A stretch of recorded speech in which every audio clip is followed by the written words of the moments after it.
આ રિદ્ધિ ખરી છે. હું ઓફિસેથી આવ્યો ત્યારની શાક લેવા ગઈ છે અને આ રાત થઈ ગઈ, હજી સુધી કેમ નહીં આવી હોય? પાછી ફોન પણ નથી ઉપાડતી. અરે યાર, મને બહુ ચિંતા થાય છે. આ છેલ્લા 4-5 વર્ષોથી તો ગુંડાગીરીએ માજા મૂકી છે. ક્યાંક રિદ્ધિને ગુંડાઓએ ના એવું ના હોય. રિદ્ધિ ક્યાં છો યાર? અરે રિદ્ધિ, આ શું થયું? રિદ્ધિ, અરે આ શું થયું તને? ભાઈ એને પેલા બેસવા દો. આવ બેસ. અરે શાંતિ, જોજે. જો ભાઈ, આ બેન રસ્તામાં સ્કૂટર પરથી પડી ગયા હતા, એટલે એમને હું અહીંયા લઈ આવ્યો છું. જોઈ લે, મેં તને કેટલી વાર કીધું છે કે તારે મોપેડ લઈને માર્કેટે નહીં જવાનું. પડી ગઈ ને હવે? પડી નથી, મને પાડવામાં આવી છે. એટલે? ઓલા નપાવટે મને પાડી. કયો નપાવટ? તને કોણે પાડી? શું કામ પાડી? અરે હું માર્કેટમાંથી શાક લઈને ઘરે પાછી આવતી હતી તો એક ગુંડાએ મારી છેડતી કરી. હે? હા, એટલે મેં એને ભર બજારે ખખડાવી નાખ્યો. પછી? શરમના માર્યો એ ચાલ્યો ગયો. પણ જેવું મેં મારું મોપેડ ઉપાડ્યું અને થોડી આગળ ચાલી કે 2 જણા સામેથી બાઇક પર આવ્યા અને મારા સ્કૂટરના વ્હીલમાં લાકડી ઘુસાડી દીધી અને હું ત્યાં ને ત્યાં પડી ગઈ. એ તો આ ભલા માણસ મને દવાખાને લઈ ગયા અને અહીંયા ઘર સુધી લાવ્યા. થેન્ક યુ ભાઈ. Kishorbhai, thank you very much. અને રિદ્ધિ, ખરેખર આપણા દેશમાં ગુંડાગર્દીનું પ્રમાણ એટલું વધી ગયું છે કે વાત જ પૂછમાં. ચાલ આપણે પોલીસ સ્ટેશન જઈને ફરિયાદ નોંધાવીએ.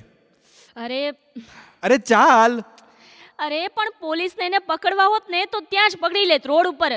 કારણ કે પોલીસની જીપ ત્યાં જ સાઈડમાં ઊભી હતી. એટલે પોલીસે આ બધું જોયું છતાં કાંઈ ના કર્યું? હા. અરે એમાં આટલી બધી નવાઈ પામવાની જરૂર નથી.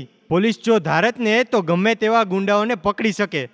મૂળ વાત તો એ છે કે પોલીસને આવું કરતા કોણ રોકી રહ્યા છે એ કંઈ ખબર જ નથી પડતી. અરે પોલીસ જો પકડી શકે એમ હોય તો પકડી જ લે ને. એમ તો પછી મોટા વોન્ટેડ ગુંડાઓ ચૂંટણી આવે ત્યારે જ કેમ પકડાય છે? ચૂંટણી ના હોય ત્યારે શું પોલીસને લકવો મારી જાય છે? હા, એ વાત સાચી હો. પછી ચૂંટણી પૂરી થાય એટલે ગુંડાઓ પાછા છૂટી પણ જાય છે અને મન ફાવે તેમ કરે છે અને બીજી ચૂંટણી ન આવે ત્યાં સુધી પકડાતાય નથી. અરે ઈ લોકો રાજકારણ કરે એમાં અમારે હેરાન તો સ્ત્રીઓએ જ થવાનું ને. જ્યારે જેને મન ફાવે એમ છેડતી કરે અને કોઈ એની સામે અવાજ પણ ના ઉઠાવે. અરે રિદ્ધિબેન, આ સ્ત્રીઓની સુરક્ષા બાબતે આ નમાલી બીજેપી કંઈ કરતી જ નથી. ફક્ત સ્ત્રીઓની સુરક્ષા જ નહીં, આ ગુંડાઓ જમીન પચાવી પાડે છે. વર્ષે ડબલ થાય એવા પૈસાનું વ્યાજ લે છે. અરે સીધા અને સાદા લોકોને તો ગામ મૂકવા પડે છે અને એવી હાલત થઈ જાય છે કે છેલ્લે આપઘાત પણ કરવો પડે છે. હા, આ વ્યાજખોર ગુંડાઓને લીધે કેટલા બધા બિચારા લોકોએ આપઘાત કર્યો હતો. મને તો એ નથી સમજાતું કે આ બધું થઈ રહ્યું હતું ત્યારે આ સરકાર અને પોલીસ કરી શું રહી હતી? આપણા સીએમ વિજયભાઈ આવ્યા ત્યારે એમ કહેતા હતા કે મેં ગુંડાઓને પકડ્યા. તો અત્યાર સુધી શું ગુંડાઓને ગુંડાગીરી કરવાનું લાયસન્સ આપેલું? તે હવે છેક પકડ્યા. અને આપણા આનંદીબેન અને મોદીજી તો શું અત્યાર સુધી એને છાવરવાનું જ કામ કરતા હતા? અરે હવે તો કોઈએ કંઈ મોટું સાહસ કરવું હોય ને તો બીજેપીના આગેવાનોને ભાગમાં રાખવા પડે છે, એ પણ ખાલી સિક્યુરિટી માટે. અરે ભણ્યા, આ સરકાર માટે તો મેં ગીત બનાવ્યું છે. તો તમારે લલકારો મામા. હવે આવા ટાઈમે તમને ગીત સૂજે છે? અરે તમે સાંભળો તો ખરા. હે બીજેપીના રાજમાં તો ભાઈ ઓલા નરાધમોને કોઈ કરે ના કાંઈ. જનતાને હેરાન પરેશાન કરે અને ગુંડાઓને લીલાલેર થઈ જાય. ભાઈ ભલા મોરી રામા, ભલા તારી રામા, ભલા મોરી રામા. ગુંડાઓ બીજેપીના. ભલા મોરી રામા, ભલા તારી રામા, ભલા મોરી રામા. પોલીસ પણ બીજેપીના.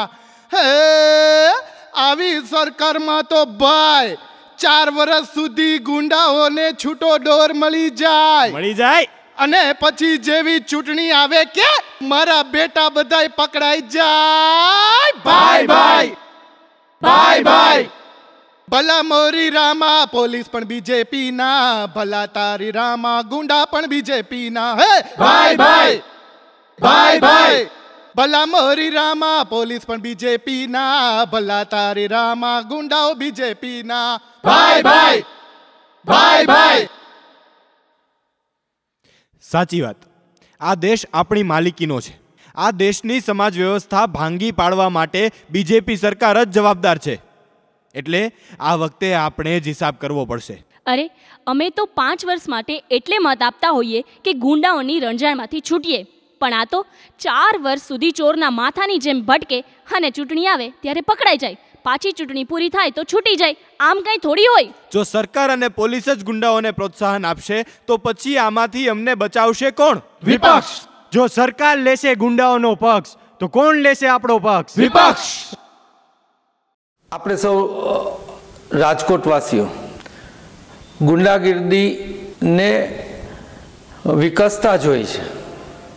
20 વર્ષમાં પોલીસ, સરકાર અને ગુંડાઓની સાંઠગાંઠથી ગમે એની જમીન હોય કે ગમે એની મિલકત હોય અથવા તો શેરીઓમાં લુખ્ખાગીરી હોય, આ દરેકમાં જ્યારે આટલો વધારો થઈ રહ્યો છે ત્યારે આ સરકાર જાગવાને બદલે એને કેમ બચાવવા એના તાજેતરના જ અનેક દાખલાઓ આપણી સામે આવ્યા છે.